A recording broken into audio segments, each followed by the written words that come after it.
the Falcons this Sunday in Atlanta, I'm thinking, we win or our season's done.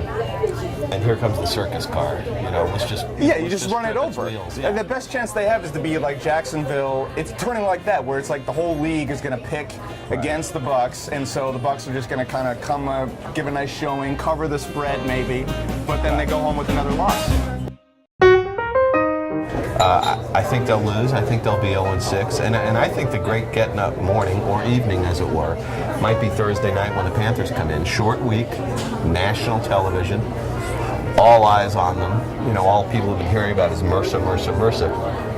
Here's the football team. And if they just get drugged, if Cam Newton comes in and the Panthers come in and light them up, I'm not exactly sure who A is getting on that plane to Seattle, or who wants to get on that plane for Seattle for the 8th game. I mean, I think the Bucs right now, the way they're playing, have an excellent chance at being the worst or next to worst team. I think the Steelers and Giants, who show promise at losing a lot of games this year, are going to win some games. I think the Bucs and Jaguars right now show the most promise. Maybe the Vikings on the outside of losing with impunity. It's funny you say that show the most promise to lose more games. Is that what you said? Well, I mean, there is a point at which you start to look at, hey, maybe they get Clowney. What about Teddy Bridgewater? What about this? What about that? Well, I look at this team and I see the Kansas City Chiefs of last year. You got Pro Bowlers all across the board. Same thing with the Chiefs. 8 Pro Bowlers. Yeah, and I think the Chiefs had a similar number, and then you insert veteran coach with experience. They've got a game manager quarterback, and just like that, it clicks. You look at the Bucs, Pro Bowlers on defense, a game manager at quarterback, a couple weapons on offense. This thing, they're not far from the magic tripwire where something happens. I mean, after Sunday's game, Darrelle Revis was asked about Schiano's future. And he stood there and said, well, we can't think about that. Management's going to do what they think is best for the organization. I'm thinking, what a rousing endorsement. Yeah. Whatever happened to, that's a crazy question.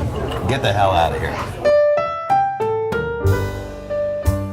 Well, so let's look at coaching candidates then, because for me, I look at Lovie Smith. I see Now, Andy I will say Reid. this, I have no problem with calling for heads. Okay. But as far as looking for new ones, Is that too I far? almost feel, yeah. I mean, here's what's funny to me. You're the Glazers. You're sitting there going, let me see, who should we hire? Well, let's get someone who knows the area. Maybe even a local. We don't have to pay Mayflower for the moving expenses. Maybe an upbeat, kind of high-charged super guy who can get an offense going. Maybe put a team over the top. And I thought to myself, wait a minute, we fired that guy, John Gruden.